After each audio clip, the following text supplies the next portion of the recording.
అమ్మ ఫోన్ చేసింది, అందుకే మాట్లాడుకుంటూ బయటికి పోయినా. ఏందట మీ అమ్మకు ఊగా ఫోన్ చేస్తుంది?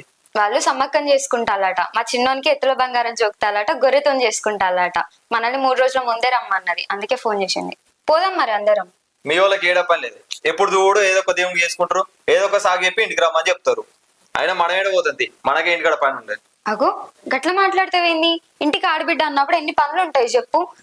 అవ్వగారు దేవుని చేసుకుంటారు అన్నప్పుడు ఆడబిడ్డగా నాకు ఎన్ని ఉంటాయి చెప్పు. 3 రోజుల ముందే పోవాలి, దేవుణ్ణి కడగాలి, పుదియాలి, ఇల్లంతా చదరాలి, కడపను పుదియాలి, మంగళారతి పట్టాలి.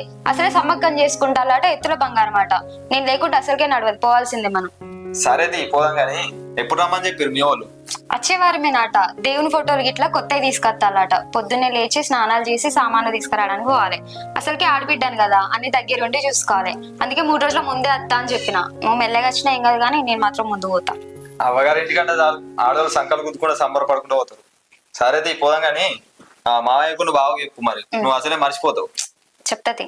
నేను పోతాను డ్యూటీకి. సరే.